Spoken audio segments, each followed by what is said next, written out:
em relação às nossas vidas.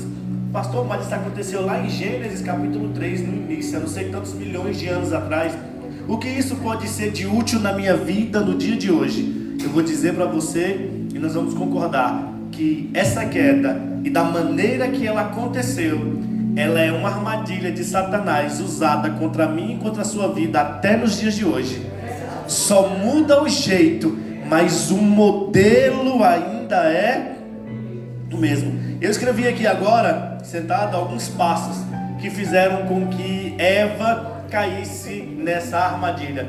O primeiro passo foi se aproximar.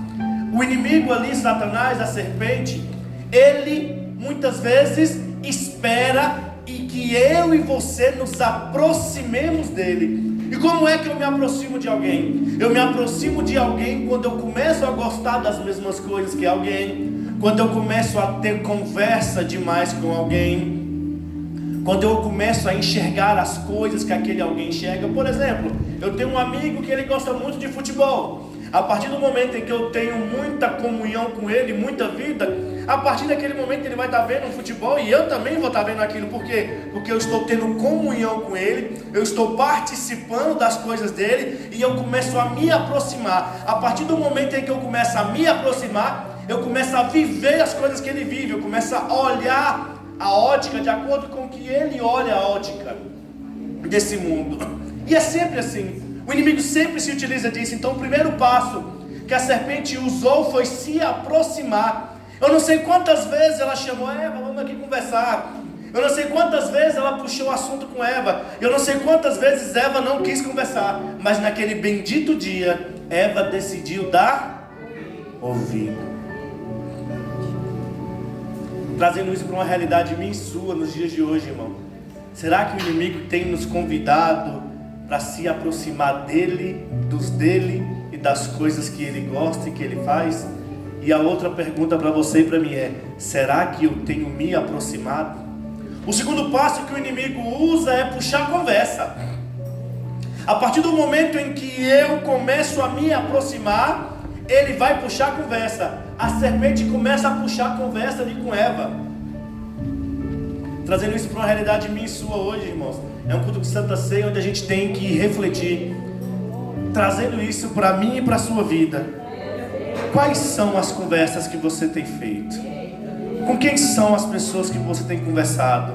Quais tem sido o tipo de conversa que eu tenho tido? A serpente se aproximou de Eva, depois ela puxou conversa com Eva. Por quê? Porque nós, seres humanos, somos criaturas que necessitam de se relacionar, do mais tímido ao mais extravagante. Todos nós temos a necessidade de nos relacionar. Já pensou? Você vai no ônibus todo dia, você vê aquelas mesmas pessoas do trabalho todo dia, e se você não se relacionar com ninguém, o quão estranho é? Você entra, você sai, sem dar um bom dia, sem dar uma boa tarde, sem conversar. Isso não se torna monótono, fica estranho. Então a serpente astuta, sabendo disso, ela se aproxima de Eva e depois ela puxa a conversa com Eva. Por quê? Porque a partir do momento em que eu puxo conversa com alguém, eu começo a descobrir não só o que está por fora, eu começo a descobrir o que está aqui dentro, porque a boca começa a falar daquilo que o coração está cheio. Então se eu me aproximar de alguém e aquela pessoa começar a falar muito de carência, começar a falar muito de algumas coisas, eu vou falar: opa, essa pessoa tem carência. Se a pessoa começa a falar muito de dinheiro, ou de excesso, ou de falta, você vai ver que a pessoa é avarenta ou está um necessitado.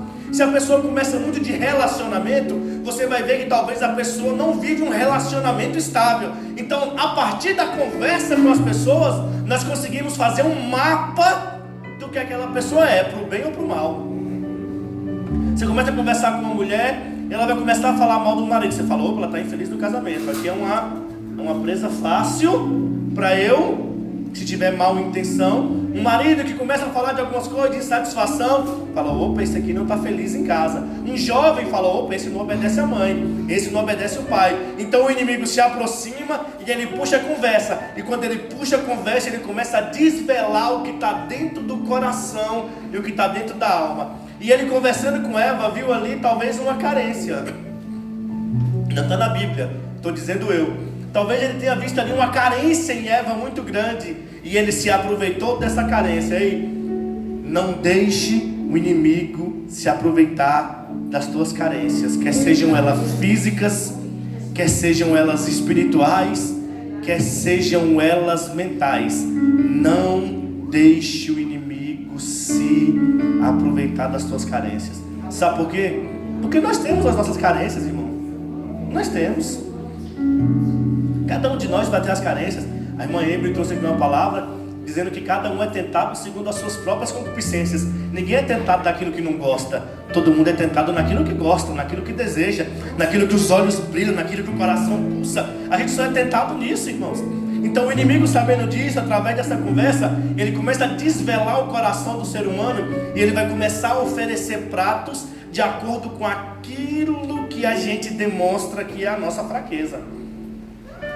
Então, pelo amor de Deus, não dê arma para o inimigo lutar contra você. Não dê munição para Satanás lutar contra você, em nome de Jesus. E a partir desse momento, aqui chega no ápice de onde eu quero falar com os irmãos. Aleluia. Depois que o inimigo se aproxima, que foi o primeiro passo, o segundo passo ele puxa a conversa, e no terceiro passo ele coloca em dúvida. Sabe aquele negócio quando você acorda e fala: rapaz, será que esse negócio de Deus existe mesmo? Será que esse negócio de céu é verdade? Será que esse negócio de inferno é verdade? Será que eu não posso não adulterar? Será que eu não posso não, rapaz, ter 2 namoradinhas lá fora? Será que eu não posso não ter mais de um namorado? Será que eu não posso dormir com meu namorado e ter relação sexual com ele antes de eu casar não? Será que de fato o que está na Bíblia é verdade mesmo? Será que isso serve para mim mesmo? Olha a astuta do inimigo. Ele puxa a conversa com Eva, e é muito interessante, nós lemos aqui, olha o nível de conversa com ele. Ele faz uma pergunta para Eva: e este disse à mulher: é assim que Deus te disse? Não comerei de toda a árvore do jardim. Você tem certeza que Deus te falou isso? Ele começa a colocar agora em dúvida aquilo que Eva já tinha como mandamento dentro do coração dela. Olha como é que o inimigo é astuto. Eva tinha recebido de Adão no capítulo 2, porque Deus disse para Adão: olha, você vai comer de tudo isso aqui, mas dessa árvore específica você não pode comer. Aquilo ali estava certo dentro deles. Aquilo ali já estava resolvido. Mas a serpente astuta foi dentro do coração de Eva e falou: de fato, é isso que Deus diz para você que vai acontecer? Colocou em dúvida a palavra.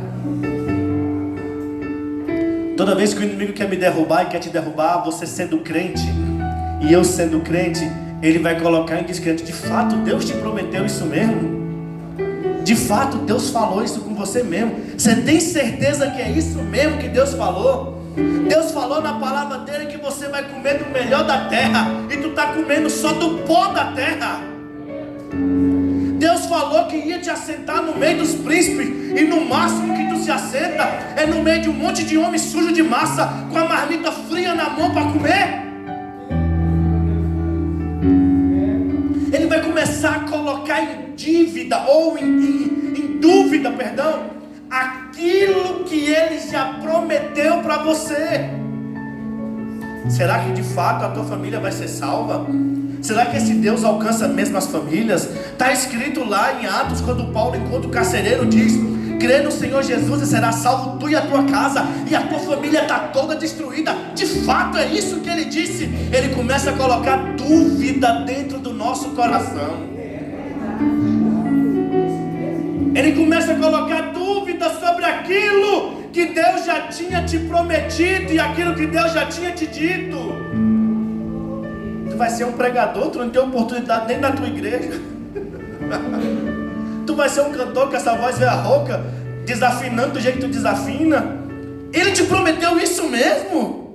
Oh, aleluia, Deus. É isso mesmo? Vai colocar em dúvida o teu chamado, vai colocar em dúvida o teu ministério, vai colocar em dúvida a tua fé, vai colocar em dúvida o teu chamado, vai colocar em dúvida aquilo que Deus já prometeu para você e para mim. E assim ele fez com Eva. É isso que ele te falou, Eva? Colocou em dúvida no coração de Eva, e agora faz com que Eva pense: Será que é isso mesmo? O primeiro, o problema não é ele colocar a dúvida, o problema é eu acreditar na dúvida que ele coloca. Porque colocar a dúvida ele vai colocar. O problema é eu acreditar nessa dúvida que ele me colocou, ao invés de eu acreditar naquele que já prometeu para mim, naquele que já falou para mim, naquele que me sustenta, naquele que me guarda. Sabe por quê, irmão? No momento de crise é muito fácil eu esquecer daquilo que Deus já me prometeu e começar a me apegar naquilo que a minha alma está desejando e nas dúvidas que o inimigo tem colocado dentro do meu coração. Se não acontece com você, parabéns, mas acontece com a maioria das pessoas. Quem nunca aqui? O inimigo tentou colocar dúvida no teu coração quanto, será que Deus te chamou mesmo? Será que é de Deus esse negócio?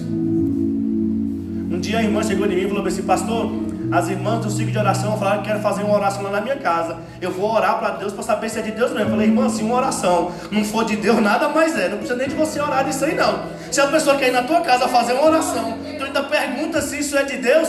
Esse tipo de coisa eu não devia ter perguntando. Esse tipo de coisa eu não devia ter dúvida. Mas eu começo a colocar dúvidas em outras coisas. Deus prometeu que meus filhos seriam servos do Senhor. Mas eu chego em casa e eles estão bêbados. Eu cheguei em casa e eles chegam de madrugada com bêbado, com drogado. Minha filha está com um rapaz no meio da rua, meu filho está com uma moça no meio da rua. E que Deus é esse que prometeu? E nesse ponto crucial é aonde vai ser feita a diferença entre quem de fato crê e quem de fato não crê. Porque eu vou te dar uma boa notícia: o inimigo vai tentar contra você. Eu vou te dar outra boa notícia: é você que vai ter que bater a porta na cara dele ou abrir a porta do teu coração para ele entrar. É só você que tem essa função. Eu não posso fechar a porta por você, e nem você pode abrir ou fechar por mim. É você que vai ter que dizer: sai, em nome de Jesus. Sai, em nome de Jesus. Está repreendido o pensamento do inferno. Em nome de Jesus. Eu sou dele, eu pertenço a ele, porque dele, por ele e para ele são todas as coisas. É você que vai ter que fazer isso. É você que vai ter que se decidir se vai dar ouvido a essa dúvida que ele coloca no teu coração, ou se você vai dizer como Jó: eu sei que o meu Redentor vive. Quarto passo: Eva relembra a ordenança de Deus. Olha como é que Deus ainda é maravilhoso, irmão. Deus ainda colocou em Eva para ela lembrar da ordenança. Ela vai repetir para a serpente: Deus falou que de todas as árvores nós podíamos comer, menos dessa aqui, porque o dia que nós comêssemos, certamente nós morreríamos. Eva relembra. Deus é tão maravilhoso que Deus dá graça através do Espírito de Deus para Eva relembrar da obediência. Mas o coração já estava contaminado, não adiantou de nada relembrar. Não adiantou de nada relembrar.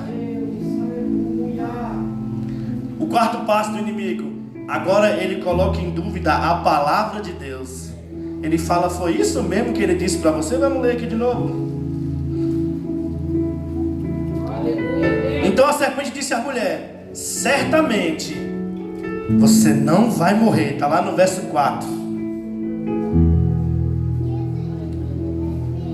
Satanás é tão astuto que ele chegou na mulher e falou assim: ó, Deus não vai fazer o que ele falou. Você pode comer tranquila, que você não morre.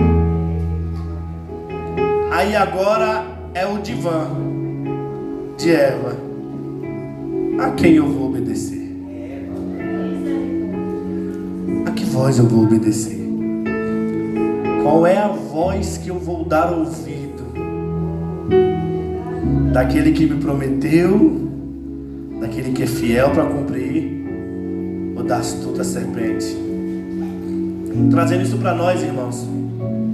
Trazendo isso para nós. O irmão Cleiton até me mandou um vídeo hoje que, se ele soubesse que tinha a ver com a mensagem, ele não tinha mandado um vídeo tão forte como esse. Nós estamos vivendo em uma época em que o inimigo tem sido tão sagaz, tão sagaz, tão sagaz, que ele tem colocado os dele, que outra hora eram nossos, do nosso meio, para repregar as palavras que nós aprendemos, repregar de uma forma totalmente quebrada, para fazer com que nós nos amoldemos a essa nova pregação e se esqueçamos dos marcos antigos que foi deixado. Pecado que era pecado há 30 anos atrás é pecado ainda hoje, irmãos. Não adianta vir um pastor de podcast e falar que todos nós podemos tomar a ceia do Senhor de qualquer forma. Não pode. Não adianta um pregador vir dentro de um podcast e falar que tomar a ceia do Senhor indignamente é só não discernir entre o corpo do Senhor, que você pode estar em adultério, em pecado, em fornicação, do jeito que você tiver. Você pode meter a mão no pão e no suco e tomar.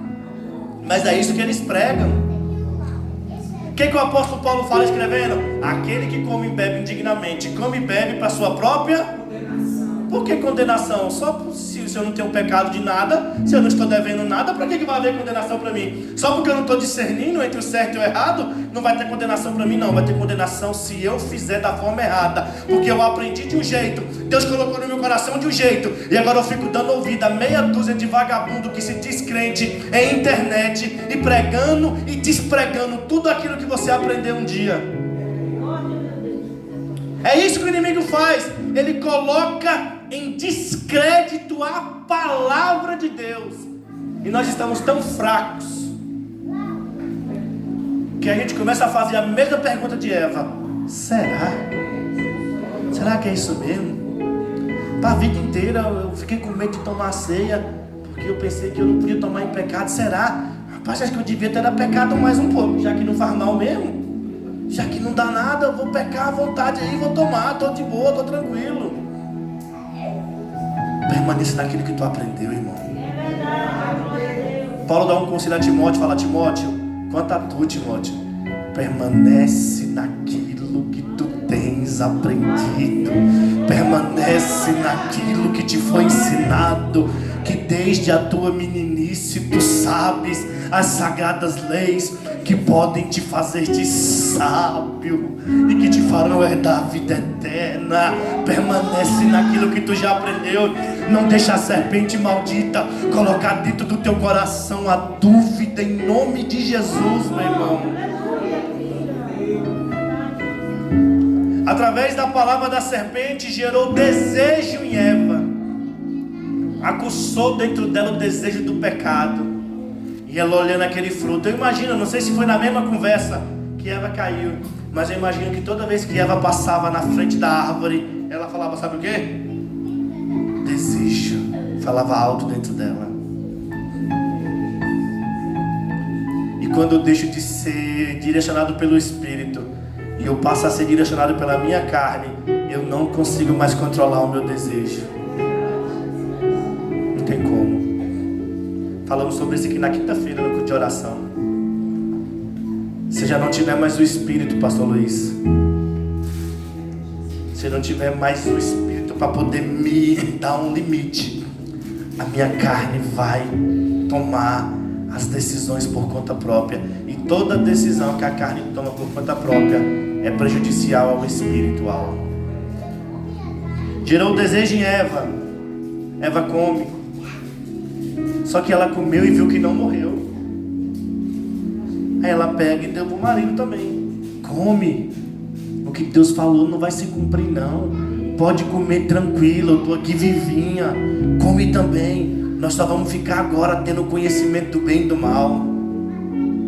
E diz a palavra do Senhor Jesus que foram abertos. Eu vou encerrar. Foram abertos os olhos de ambos. E eles olharam um para o outro e viram que estavam nus. E eles começam a se esconder de Deus, começam a inventar desculpa, começam a se culpar um ao outro. Quando Deus vai ali e dá um interrogatório: Adão, o que foi isso? Foi a mulher que tu me deu. Eva, o que foi isso? Foi a serpente. A serpente não tinha quem acusar, ficou nela mesmo a culpa. Os olhos foram abertos. E agora não está na palavra, tá, irmãos? Não está na palavra. Não está na Bíblia, eu quero só fazer uma conjectura. Durante todos os anos em que Adão e Eva viviam fora do paraíso, vocês conhecem a história? Depois que Eva saiu ali junto com Adão, Deus coloca uns querubins ali na porta do paraíso para não deixar eles entrarem mais. Está no capítulo 3, verso 21, que diz assim: Jazinho, eu vou lá. Colocou ali os anjos. Quantas vezes será que Adão e Eva se arrependeram e quiseram voltar para o jardim, irmãos? É uma pergunta, não está na palavra. Será que algum dia eles se arrependeram? Quando eles começaram a ver a vida triste, a vida puxada que eles tinham, vendo um filho matar o outro. Será que em algum momento eles... Como eu queria não ter comido da árvore. Como eu queria ter obedecido.